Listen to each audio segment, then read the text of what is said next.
cage system. Now there's lots of talk about the cage system, so I thought I'd take some time to review the cage system and see if it's right for you. What is the cage system? In short, the cage system is a way of visualizing the fretboard using 5 chord shapes that you should already know. So C, A, G, E, and D, hence caged. So if I take those 5 chords but I play them across the fretboard, let's say all of them in C for example, I'm going to have to make some bar chords. C's easy because I already just played that C. A, well, an A-shaped bar chord that is C is this one. So C, A. If I come up here to my 8th fret, I have a C note here and I can form a G shape bar chord, but it's a bit hard to play because I don't have any fingers to go there, but that's my G shape. So there's my G. So C, A, G, E is E-shaped C chord, and then D is right there, which takes us back to our C shape. There's the cage system. C, A, G, E, D. The cage system actually allows you to play and visualize all of the chord tones across the entire fretboard by using those chord shapes. And for people who are visual learners like myself, it's much easier for me to kind of visualize where chords are, where shapes are, rather than individual notes. So in essence, you navigate the fretboard by visualizing the chords that you play and then hitting the chord tones that you need, which is essential for melodic soloing. Is that all the cage system does? Well, I'm glad you asked, because it's not. What the cage system allows you to do is not only just visualize the fretboard and visualize the chord tones, but with each chord shape there's an associated pentatonic. If we look at this G shape here, which is a C chord but in a G shape, we actually have this old box 1 of the major pentatonic shape. It also allows me to see the arpeggio, because I've played it a few times. There's the C-shape arpeggio that sits over that chord. And the way the cage system works is that they're building blocks. So you start with the chord, you then have the arpeggio, you then have the pentatonic, you then have the major scale. So basically these are building blocks. So just to demonstrate, at the start of this video I demonstrated a little application of the cage system, and I had a chord progression which was B minor to A for a beat, so B minor for 3 beats, A to D, 2, 3, 4, back to A, 2, 3, 4, and then G, 2, 3, 4. And I could think about this by playing within a scale. Okay, so we could play this in B minor pentatonic or something like that. But the notes that I chose and what I played were chord tones. So let me just play it for you one more time and I'll break it down. So I've just got my progression on the looper here. A to D, back to A, then back to G.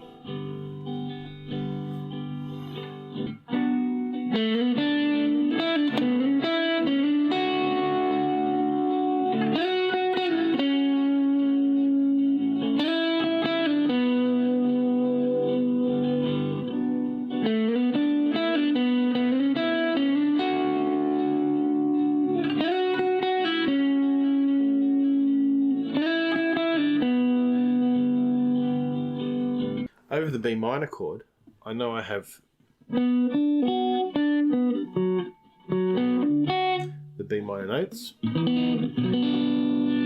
If I play it right, I have the pentatonic scale that sits over the top of the B minor pentatonic scale. That is.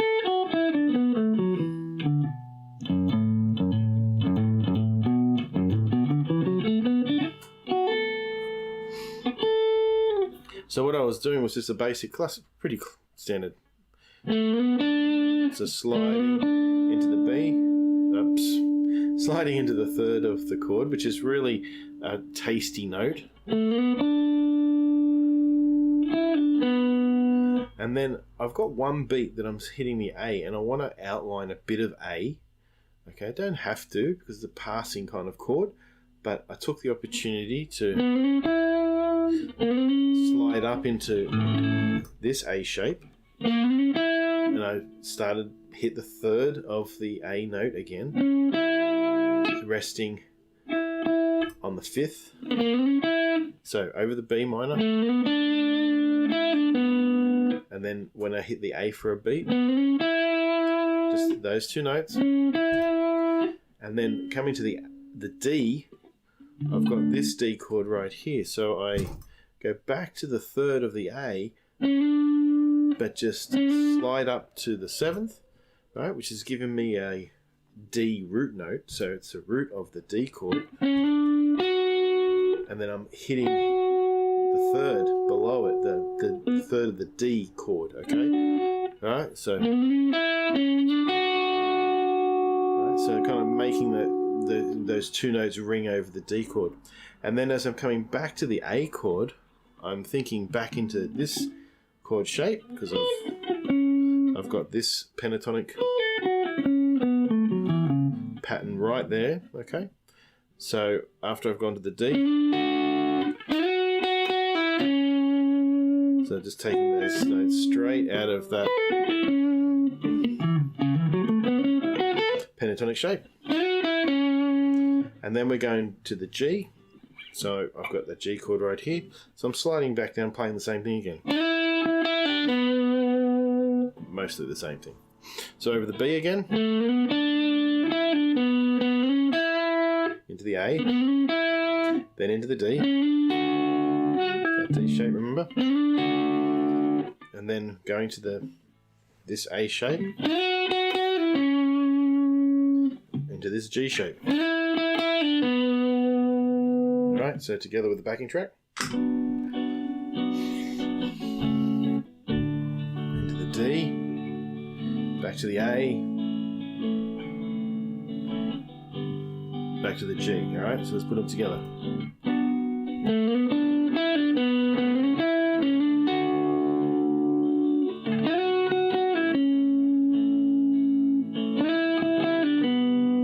One more time.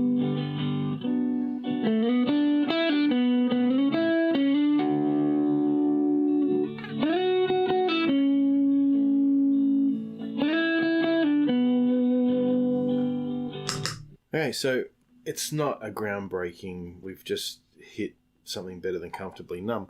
We've been able to create something that's tasty and it's melodic. The note choices, to me at least, they sound good. They sound like that it follows the chords and flows with the song. That's a great starting point for a solo. The cage system can be extended. You can add your major sevens, your flat sevens, your suspended notes to the chords and therefore to the shape. So what you're doing is you're just building another layer on top of them. So for example, if we go back to our C example, volume up. Okay.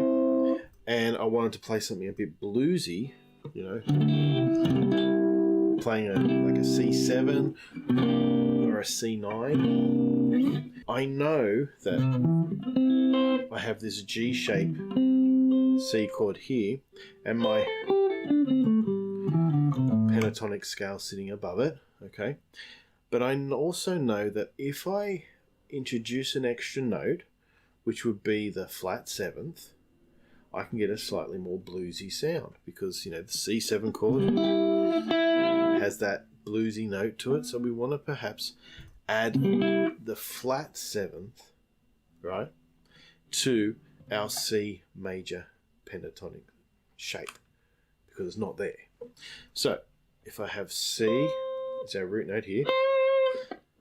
Our normal major 7th is there, our flat 7th is there. So the scale would be... We could go down to there, but we can grab the note there.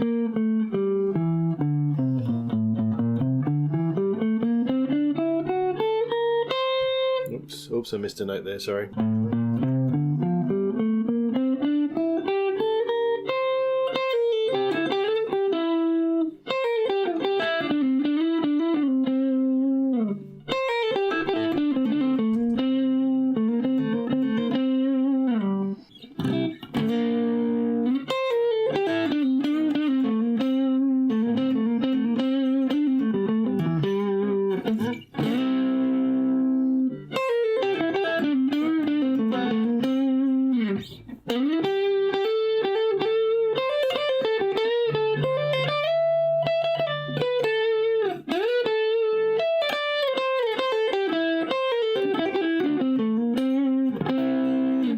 If I wanted to add something with a major 7.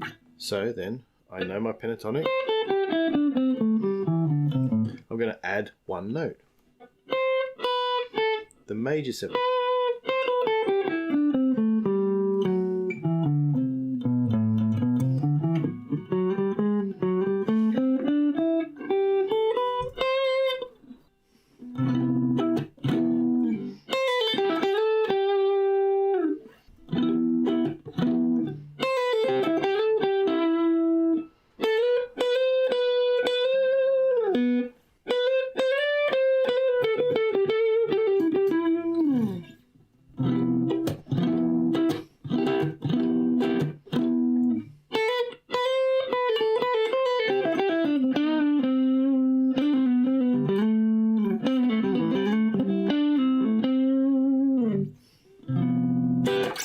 Who is the cage system for?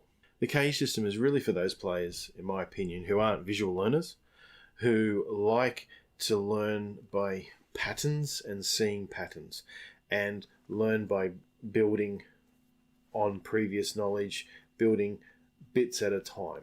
Okay, for me, if I was to just be bombarded with scales and bombarded with modes and bombarded with all these things, I find it very difficult, overwhelming, in fact, to digest. But by learning the cage system, what it's allowed me to do is to build on what I already know. I already knew the chord shapes. I already knew them across the fretboard. Once I started to realize the way that they interlocked with the pentatonic and the way that the arpeggios, they're all interlocked, and it all became this building block. It all kind of fused together for me. So I would recommend this system for anybody that's more of a visual learner and would like to see patterns and shapes as opposed to just know notes. Who is the cage system not for? Well, the cage system is basically not for the people who are the opposite, the analytical people, the people who love all the chords and scales and they love to sprout off all of the degrees of all of the chords. So there's nothing wrong with that. There's a place for that, and it's important. But if that's the way that you learn, then that's right for you. You might find this a bit rudimentary and you might go, patterns, I don't want to see patterns. I want to know where my C sharps are and my B flats, so that way I know what note I'm playing, and that's perfectly fine as well. I found for me as a player that as I've adopted the patterns, I've learnt the notes anyway, but it brings me to my final thoughts about it, and that is, if you listen to any melodic player, whether it be Angus Young or Dave Gilmour, Jeff Beck, Ty Tabor, these amazing players who all play melodically, who all been able to just resonate these amazing solos that we love and we only wish we could try and replicate. Their choice of notes is what sets them apart, and it's the fact they follow the chords. You listen to Mark Knopfler's playing. He follows the chords. He's able to pull out those notes that resonate and sing and really create awesome melodic phrases. Now, I'm not saying for a minute that any of these guys use the cage system. They probably don't. But what I am saying is that there are a number of roads that lead to a same destination. So you might choose one path that gets you to the top of the mountain, and I might choose another path that might get me to the top of the mountain. But at the end of the day, if we both get to the top of the mountain, the view's just the same. So in my mind, the cage system is a great system for those people who like to visualize and like to see patterns and see shapes and like to build upon them. If you're analytical, it's probably not for you. Okay, but for me, it took me to another level. Thanks for joining me today on the Guitar Garden. I hope you got something out of it. Please like and subscribe, and we'll see you next time on the garden.